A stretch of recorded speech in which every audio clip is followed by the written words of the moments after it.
Researching a new topic is a great way to learn, but sometimes we need tools to help us avoid ending up in a rabbit hole with no way back. This is one of the reasons I started using Arc to help me with my initial research of topics for new YouTube ideas. In this video, I will share with you my 5-step approach to researching, how this is applied to Arc browser features, share with you 10 tips I've learned to help you research faster using Arc browser. Let me know if I've missed a tip in the comment below. Let's get started. When I'm diving into a new topic, I like to follow a simple 5-step workflow that keeps me on track. Step 1, define your questions. I kick things off by figuring out what I want to know. Having a list of questions gives my research much needed direction. To come up with these questions, I sometimes use good old-fashioned brainstorming, but lately I've been getting some help from ChatGPT, and if there's a relevant forum, I check what questions others are asking. Step 2, do some preliminary research. Next up, I do some quick research to get the lay of the land. I skim through sources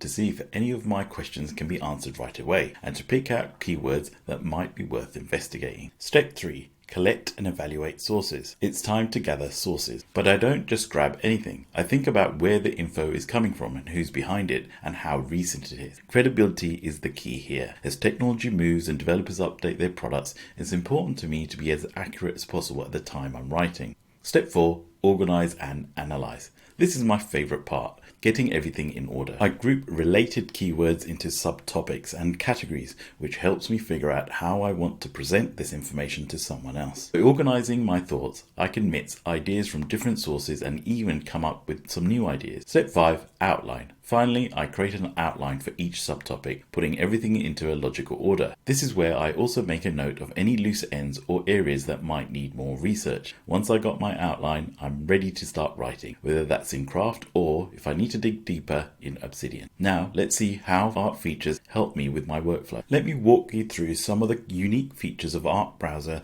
that have leveled up my research game. From organizing your projects to capturing ideas on the fly, Arc has a bunch of tools that makes researching faster. Spaces. This feature lets you create separate spaces for different tasks or projects, making it easy to switch between your everyday browsing and the topics you're diving into. I like to set up a new space for each research topic that I'm working on. The sidebar in each space is neatly divided into 3 sections. Common tabs. Tabs that stick around across all your spaces. Permanent tabs. Tabs you want to keep open in a specific space. Temporary tabs. Tabs that get archived after you're done with them. Next up is the easel feature. As a visual thinker, this is a great way for me to organize my thoughts. Easel lets you capture and organize snippets or screenshots of web pages on a blank canvas. I use Easel to create mind maps. I can add shapes, text, and arrows to sketch out ideas for topics. While it's not as advanced as some mind mapping software, it's perfect for getting started. Split screen is another handy feature. It lets you split your browser screen, which I often use alongside Easel. For example, I have ChatGPT open in one pane for brainstorming questions while keeping my notes organized in Easel on the other side. One of the perks of split screen is that you can use the screenshot feature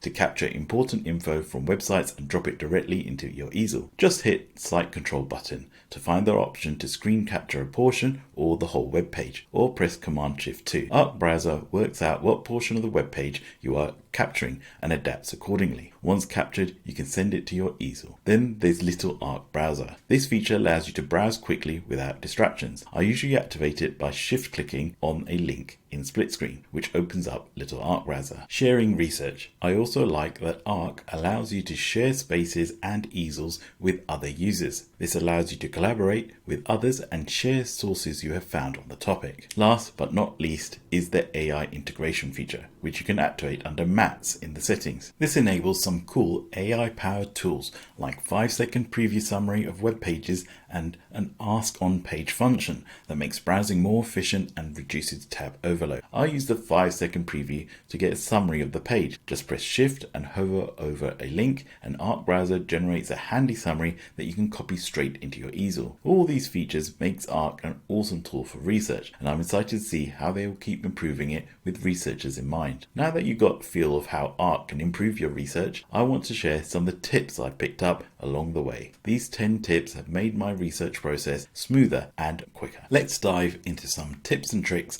to help you get the most out of Arc. Library window. Use this feature to quickly access media, downloads and easels, and most importantly, access the archive tabs in case you want to retrieve a tab that you didn't want to archive. Auto archive time. Remember to change the time before temporary tabs are closed in the settings screen. I definitely learnt my lesson when this was set to 12 hours. Organize tabs with folders. Keep your tabs under control by grouping them into folders within spaces. This makes it way easier to switch between different sources and references without getting lost. Pop out videos. Just like on your phone, Arc lets you pop out videos so you can keep watching while you browse other sites. Perfect for multitasking. Compatibility with Chromium extensions. Since Arc is built on Chromium, it supports all your favorite Chrome extensions. I've added productivity plugins such as Marinara for Pomodoro, Noisily for background music, and Grammarly to check my grammar. Live snippets. Use Easel to manage and interact with live snippets from continuously updating sources such as news feeds or forums. I've used it to keep track of new Reddit articles and YouTube search videos. When you capture a snippet and drag it to your easel and click on the play button, Arc will give you an option to make it auto-updating. Hotkeys for spaces. Each space is assigned a number. You can use the hotkey control plus the number to switch between spaces. If you're researching on multiple topics, you can jump between spaces quickly with this handy shortcut. Customize keyboard shortcuts. Arc Browser lets you tailor shortcuts to fit your workflow and use them for multitasking to quickly access features with your keyboard. Here are a few shortcuts to get you started. Command and plus allows me to zoom in to easel. Command and minus zoom out of easel. Command and 0 revert to 100% zoom. Command and O is useful to move a little Arc Browser to a normal tab. Quick search. If you press Command and T, you get the command bar. If you type in something you want to search, for example YouTube, you can press the tab button to search within YouTube from your command bar. I've used this for Amazon, Google, and most other things with a search feature. With these tips, you'll be navigating Arc like a pro in no time, making your research smoother and more efficient. If you enjoyed this video and want more tools and techniques to improve your workflows, please press subscribe. Until next time, keep optimizing and stay practical.